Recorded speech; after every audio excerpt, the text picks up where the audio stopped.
Fazia algum tempo que eu não postava vídeo, mas nessa semana muita gente começou a me pedir aí pelas redes sociais para eu falar a respeito dos critérios novos diagnósticos de endocardite. Mas aí eu pensei o seguinte, bom, por que não então fazer um vídeo inteiro explicando tudo sobre o que é a endocardite, como que ela acontece, quais são os seus problemas, como que trata, e aí sim, juntos fazemos uma análise desse trabalho aí que saiu recentemente e que sugere a mudança nos critérios diagnósticos. Então fica comigo e vamos pro vídeo.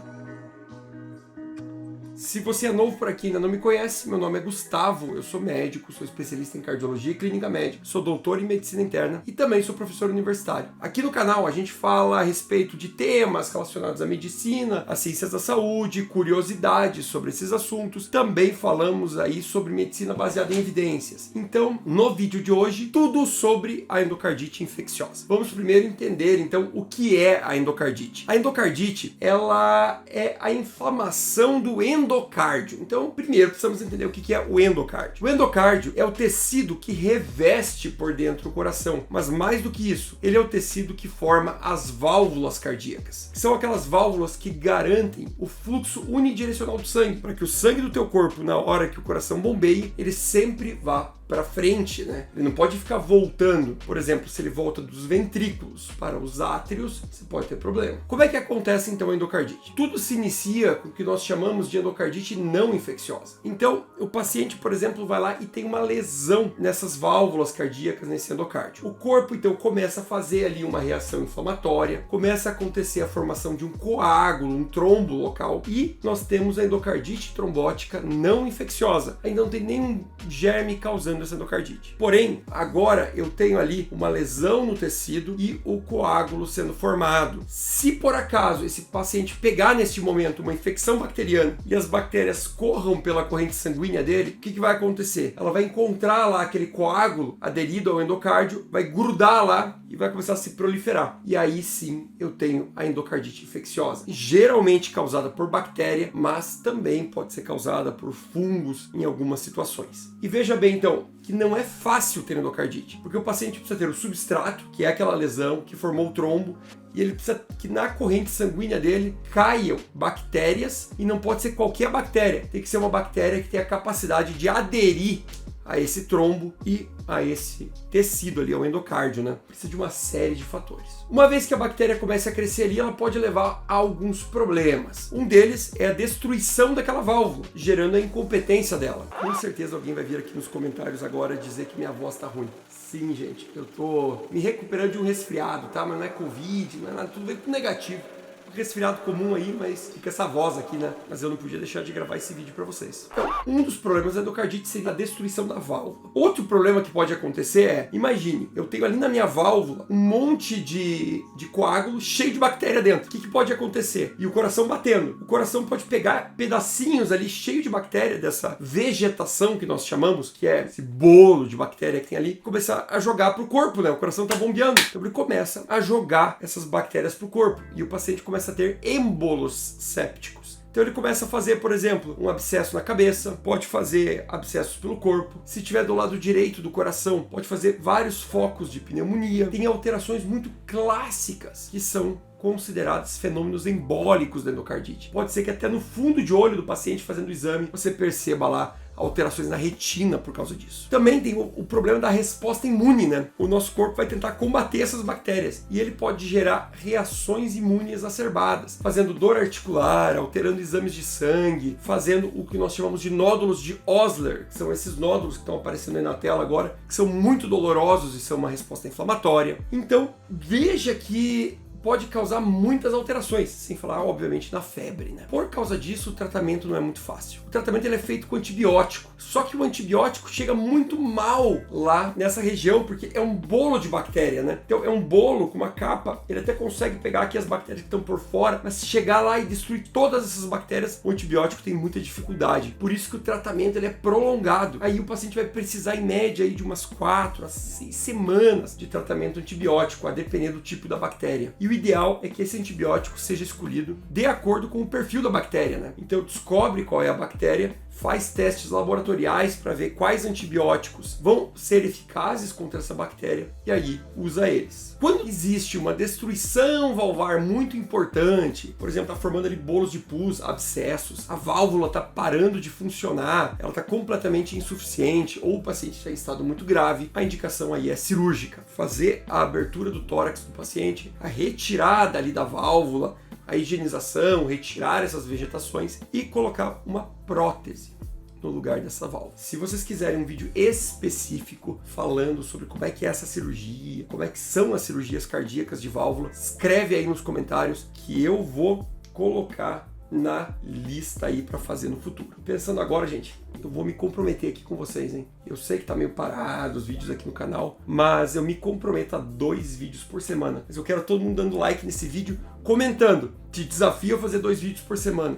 E também compartilhando para ajudar o canal aí a voltar a ter mais engajamento, voltar a ter mais views, que mais pessoas assistam esses vídeos, tá bom? Se você gosta do canal, contribui aí para que ele continue crescendo. Bom, gente, então basicamente é assim que funciona a endocardite, mas tem o diagnóstico, né? O diagnóstico até então, ele era feito pelos chamados critérios de Duke, que são critérios clínicos que fazem este diagnóstico. Porém, essa semana saiu um documento atualizando os critérios de Duke, criando lá, colocando novos critérios e tudo mais. E eu gostaria agora de ler este documento e fazer uma análise crítica dele junto com vocês, explicando aí o que mudou, tá bom? Vamos lá para minha tela então para vermos isso? Vamos lá então, aqui estamos com o documento, tá? Que é um ponto de vista e ele coloca aqui, ó, 2023, né, os critérios de Duke para endocardite infecciosa, atualizando os critérios modificados, na verdade porque eles já tinham sido criados lá nos anos 90 e modificados no começo dos anos 2000. Aqui estão os autores e vamos entender como eles fizeram isso. Bom, basicamente ele começa aqui o artigo colocando, foi publicado, como eu falei, em 94, modificado em 2000, e uma coisa que ele já avisa aqui é que o contexto mudou muito de lá para cá. Por que mudou? Ele coloca aqui que, primeiro, as bactérias vão mudando, né, no decorrer do tempo, mas também, principalmente, cada vez mais os pacientes têm dispositivos implantados. Então, marca-passos de longa permanência, os cardiodesfibriladores implantáveis. Agora nós temos aí as válvulas protéticas percutâneas, né? Então, mudou. Então, por isso, eles gostariam de mudar. E aqui ele coloca como é que isso foi feito. Ele fala o seguinte, ó, foi feito um grupo de trabalho com especialistas, pegou a opinião dos especialistas aqui dos 5 continentes, né, que atuam ali com endocardite, provavelmente membros lá da sociedade deles, e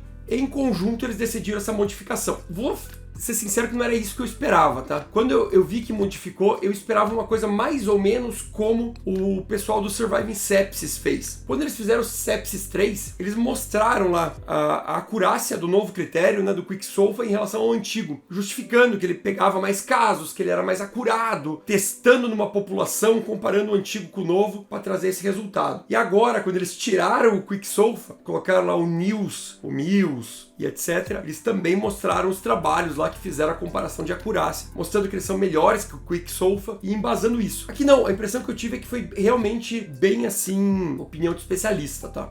Até vou dizer que durante o andar aqui me deu a ideia de fazer isso então, pegar um corte de endocardite e comparar os critérios antigos com os novos. E aí, algum estudante de medicina tá vendo esse vídeo? Tem interesse em me ajudar nesse trabalho? Escreve no comentário e me manda aí em alguma outra rede social, não pode falar aí o nome aqui que boatos aí que o YouTube corta o alcance do vídeo, vocês sabem do quais eu tô falando, me manda lá, vamos conversar, talvez seja possível a gente fazer isso aqui, tá? Dá um trabalho legal. Bom, o que mudou então aqui? Ele colocou um critério definitivo, antes eram os critérios clínicos, né? E aqui ele coloca que a detecção na patologia lá, tirou a válvula, ou tirou a vegetação, e era uma vegetação mesmo, acabou, isso aqui é endocardite. O que tá certo, né? Se a clínica foi atípica, mas o paciente foi com uma cirurgia cardíaca, e no que o cirurgião tirou de lá, fazer o quê, né? É um critério, é endocardite, acabou. E ele coloca aqui daí também como que pode se detectar que realmente a bactéria estava ali na válvula, indo muito além da cultura, né? Principalmente aqui pela detecção com o PCR, né? O PCR que é aquela tecnologia que todo mundo aí já fez, com certeza, para detectar lá o COVID, né? O SARS-CoV-2, a técnica de amplificação do DNA para detectar a bactéria lá. Mas o que todo mundo queria saber mesmo é isso aqui, né? São os critérios clínicos que foram modificados. E aí aqui ele explica basicamente que tinham lá os germes típicos e atípicos para endocardite, que eles amplificaram o número de germes típicos, né? Porque antigamente eram bem menos, e tem outras bactérias que causam endocardite tipicamente, que tem lá aquela capacidade de aderir ao tecido valvar, né? Então eles ampliaram isso. Colocaram também aqui, antigamente só a Coxiella burnetii, né, podia ser detectada ali por meio de sorologia.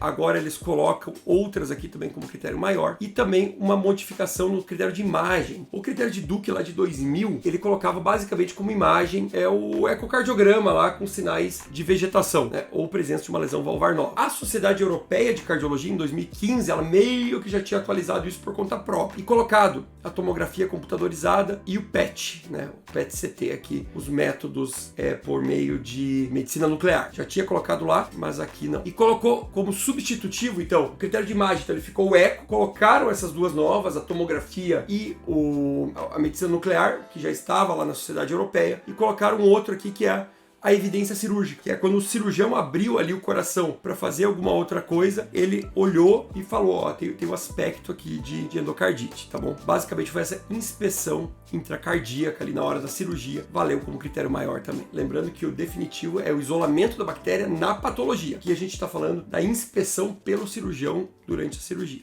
E aí, ele termina aqui dizendo justamente o que eu tinha falado, ó, que os critérios de 94 e 2000 tinham sido validados, mas os de 2003 precisam ainda de validação externa, que eles têm aqui umas bases de dados e tal. Então, vou ver se eu consigo fazer isso aqui, hein? Eu preciso de bastante casos de endocardite. Vamos ver, não garanto. Vou tentar. E aí, para resumir, gente, eu vou lá pro final, né, para como ficaram os critérios. Então agora, quando que você faz o diagnóstico, ou pelo critério patológico, que é a identificação dos micro-organismos no tecido, né, pode ser lá com PCR, com todas aquelas técnicas moleculares novas, né, ou uma endocardite ativa também, detectada ali em dispositivos e tudo mais. Ou então, os critérios clínicos, que são os clássicos, que aí você pode ter 2 maiores, ou 1 maior e 3 menores, ou 5 menores. Isso aqui não mudou nada, né? Já era assim. O que aconteceu foi que foi colocado um critério novo para dizer de fato que não era endocardite. Antes, para você rejeitar a endocardite, não tinha que completar nenhum dos critérios, né, para nem ser possível nem definitivo, ou não tinha evidência patológica, e agora ele colocou que o paciente melhorar aí com tratamento por menos de 4 dias. Para os critérios, então, continua com o mesmo número de critérios, o que aconteceu foi que ele ampliou esses critérios, né? Então, o critério microbiológico, antes tinham algumas outras coisas aqui que ele tirou. O primeiro foi a questão do tempo, tá? Aqui fica bem claro pra gente o que mudou. Foi criado esse critério microbiológico, né? Para os critérios maiores, a cultura. Antes exigia-se que se tivesse um espaço entre elas de tempo, né? Elas não poderiam ser coletadas ao mesmo tempo. Agora não, eles tiraram isso aqui. Uma coisa que eles tiraram que eu discordo é que as punções têm que ser separadas, pelo menos de sítio. Eles falaram que o ideal é que seja separada, mas que pode ser no mesmo sítio. E eles mudaram aqui quais são os germes típicos, né? Colocaram todos esses daqui, que vai estar lá num post da nossa comunidade para vocês lembrarem, lá na outra rede social, naquela de fotos. Os critérios microbiológicos, então, ele colocou as outras bactérias aqui, além da Coxiella burnetii, tá? As imagens não mudou o ecocardiograma, ele colocou a tomografia computadorizada, colocou o PET, criou, né, esse critério cirúrgico, que foi ali a observação na inspeção. Os critérios menores continuam os mesmos, o que mudou foi que na predisposição, agora ele colocou que além do paciente ter endocardite prévia, ser usuário lá de droga intravenosa, ele colocou que é ter um reparo valvar ou um tratamento endovascular. Ter febre continuou, não mudou. Os fenômenos embólicos, ele considerou agora o abscesso cerebral, que antes não era, e o abscesso no baço. O critério imunológico, ele adicionou a glomerulonefrite inflamatória, que ela acontecia lá por causa daquela resposta inflamatória, só que ela não estava. O critério microbiológico, ele acabou mudando também, porque bactérias que antes eram atípicas, agora elas são típicas, e colocou o PCR, não só a cultura. A ausculta de um sopro novo, ela, quando não tem ecocardiograma, ela se torna critério menor e não critério maior. Essas foram as modificações. Eu sei que esse vídeo já está mais extenso do que o habitual, mas se vocês assistiram até aqui, dá o like, compartilha e vamos ajudar o canal a continuar crescendo. Obrigado, gente. Até o próximo vídeo.